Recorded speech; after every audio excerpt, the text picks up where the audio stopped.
एक समय शिवजी महाराज पार्वती के साथ हरिद्वार में घूम रहे थे। पार्वती जी ने देखा कि सहस्त्रों मनुष्य गंगा में नहा नहा कर हर हर गंगे कहते चले जा रहे हैं, परंतु प्रायः सभी दुखी और पाप परायण हैं। तब पार्वती जी ने बड़े आश्चर्य से शिव जी से पूछा कि हे देव, गंगा में इतनी बार स्नान करने पर भी इनके पाप और दुखों का नाश क्यों नहीं हुआ? क्या गंगा में सामर्थ्य नहीं रही? शिव जी ने कहा, प्रिय, गंगा में तो वही सामर्थ्य है, परंतु इन लोगों ने पाप नाशनी गंगा में स्नान ही नहीं किया है, तब इन्हें लाभ कैसे हो? पार्वती जी ने आश्चर्य से कहा कि स्नान कैसे नहीं किया? सभी तो नहा नहा कर आ रहे हैं, अभी तक इनके शरीर भी नहीं सूखे हैं। शिव जी ने कहा, ये केवल जल में डुबकी लगाकर आ रहे हैं, तुम्हें कल इसका रहस्य समझाऊंगा। दूसरे दिन बड़े जोर की बरसात होने लगी, गलियां कीचड़ से भर गई। एक चौड़े रास्ते में एक गहरा गड्ढा था, चारों ओर लपटीला कीचड़ भर रहा था। शिव जी ने लीला से ही वृद्ध रूप धारण कर लिया और दीन विवश की तरह गड्ढे में जाकर ऐसे पड़ गए जैसे कोई मनुष्य चलता चलता गड्ढे में गिर पड़ा हो और निकलने की चेष्टा करने पर भी ना निकल पा रहा हो।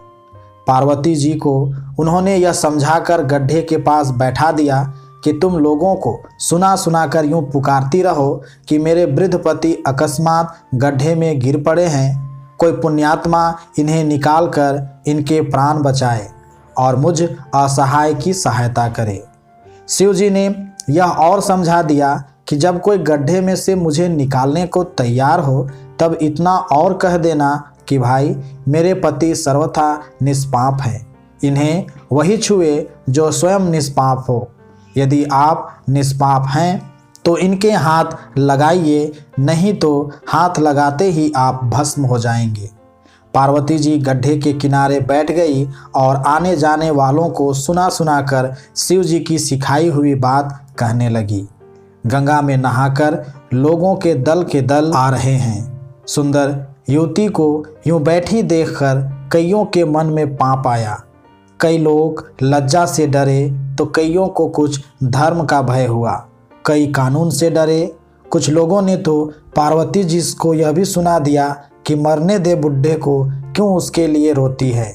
आगे और कुछ दयालु सच्चरित्र पुरुष थे, उन्होंने करुणावश हो युवती के प्रति को निकालना चाहा, परंतु पार्वती के वचन सुनकर वे भी रुक गए।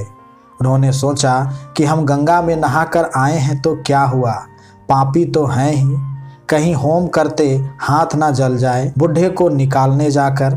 इस स्त्री के कथनानुसार हम स्वयं भस्म ना हो जाए। किसी का साहस नहीं हुआ। सैकड़ों आए, सैकड़ों ने पूछा और चले गए। संध्या हो चली। शिव जी ने कहा, पार्वती, देखा आया कोई सच्चे हृदय से गंगा में नहाने वाला।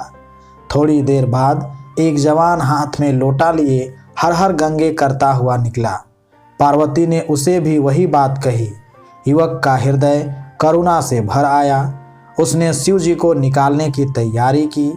पार्वती ने रोककर कहा कि भाई, यदि तुम सर्वथा निष्पाप नहीं होगे तो मेरे पति को छूते ही जल जाओगे। उसने उसी समय बिना किसी संकोच के दृढ़ निश्चय के साथ पार्वती से कहा कि माता, मेरे निष्पाप होने में तुझे संदेह क्यों होता है?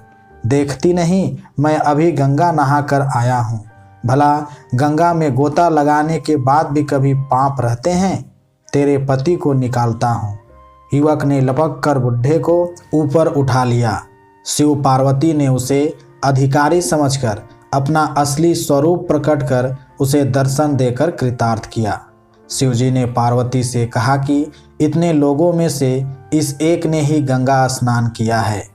इसी दृष्टांत के अनुसार जो लोग बिना श्रद्धा और विश्वास के केवल दंभ के लिए गंगा स्नान करते हैं, उन्हें वास्तविक फल नहीं मिलता, परंतु इसका यह मतलब नहीं कि गंगा स्नान व्यर्थ जाता है। गंगा स्नान का बहुत पुण्य भी है। धन्यवाद।